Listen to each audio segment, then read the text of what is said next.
The life story of 27-year-old Helen Wanjiru is that of resilience and passion.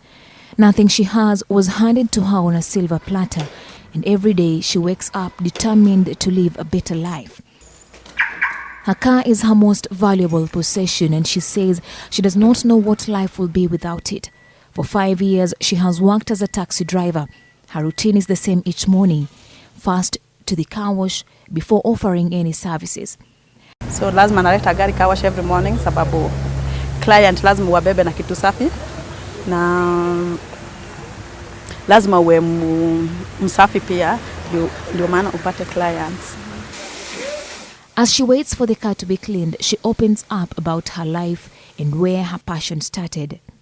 I used to be a house girl. Yeah, nilikuwa nafanya kazi ya nyumba. My mom died when I was very younger. Nilikuwa 16 years old. So, kwa sure what I'm the firstborn of our family. So we were 6. So since my little sister akiwa 2 years, ilibidi nitafute kazi ndio waweze kukula. So nikaandikwa kazi za nyumba. Her employer, a matatu owner, was enough motivation for this bubbly girl. She thought he had so much money.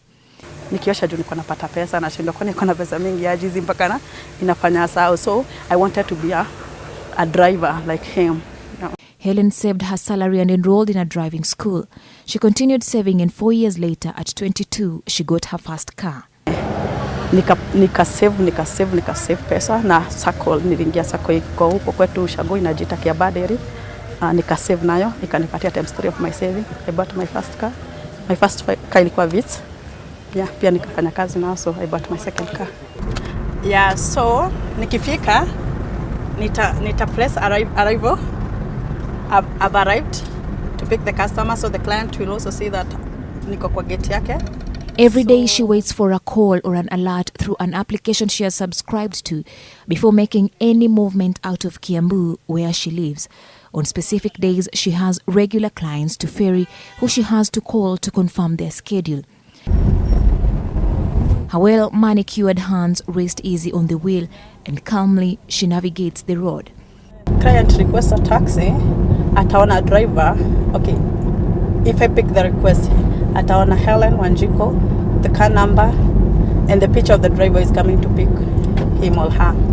So niki alive, nitafinya alive. On arrival, she plays the good host. Courtesy, she tells me, is the way to a client's heart. Hello, yeah, Ajira, this is Helen, you're a taxi driver. I'm outside. Hi. Today, she is ferrying her client to Westlands. In her taxi, Helen tests boundaries, real and imagined, as she traverses streets and highways. One day, she ferries passengers who refuse to pay her. The next day, she has to look at doubting faces and convince them of her capability. But she overlooks all this and focuses on the good it brings. And so far, so good. You meet a lot of people, different people from different countries, from all over the country. Nasomesha watoto. Yeah, wako both in boarding school. Moja kwa primary kwa class 8. Si wangu, my sisters. Yeah. Nimepata gari. At least nimeachieve. In about 40 minutes, Helen is in Westlands, where she drops her client.